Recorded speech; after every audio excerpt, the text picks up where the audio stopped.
Hello बच्चों, let's read the question. Question है most effective ion to coagulate a negative sol is. Options हैं PO4 3- Al+3 Ba+2 K+। अब question कह रहा है नेगेटिव सोल आपके पास है, आपको उसको कोagulate करना है। तो अगर इस क्वेश्चन में हम बात करते हैं की कॉन्सेप्ट की, तो हमारा की कॉन्सेप्ट यहाँ पे क्या हो जाएगा, कोagulating पावर की हम बात करेंगे।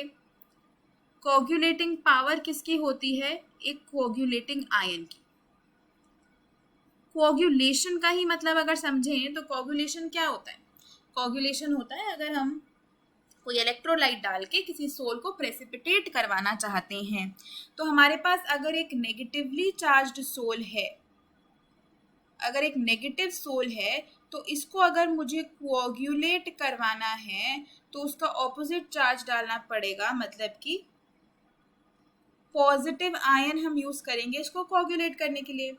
अब कोई आयन कितनी पावर से किसी को आयनाइज कर सकता है, कोई आयन किसी सोल को कितनी पावर से कोagulate कर सकता है, वो हमें पता चलता है फ्रॉम द कोagulating पावर। तो कोagulating पावर किसकी होती है, कोagulating आयन की। अब ये होती क्या है, वो पावर जो आयन की होती है टू कोagulate अ सोल, जिस पावर से आपका आयन किसी सोल को कोagulate कर पाए वही उसकी कोagulating पावर है। अब ये जो पावर होती है ना, ये जो पावर होती है ये डिपेंड करती है चार्ज ऑन आयन के। जितना ज्यादा चार्ज होगा आयन पे उतनी ज्यादा कोagulating पावर होगी, ये बताया गया था हार्डी स्कूल्स रूल से। तो हार्डी स्कूल्स रूल से ये हमें पता चला था कि जितना ज़्यादा चार्ज ऑन द आयन होगा उतना ही ज़्यादा कोagulating पावर होगा। तो यहाँ पे नेगेटिव सोल है, अगर हम नेगेटिव सोल की बात करते हैं तो नेगेटिव सोल को कोagulate करने के लिए ऑब्वियसली पॉजिटिव आयन चाहिए। तो जितना ज़्यादा चार्ज होगा पॉजिटिव आयन पे, जितना ज़्यादा पॉजिटिव चार्ज होगा उतनी ही ज़्यादा कोagulating पावर होगी।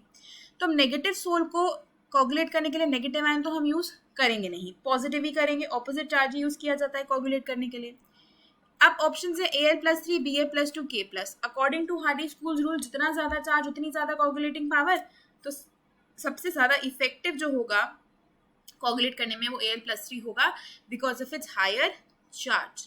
तो अगर इस क्वेश्चन का आंसर देखें तो वो हो जाएगा option 2। Hope you understood it well. Best of luck.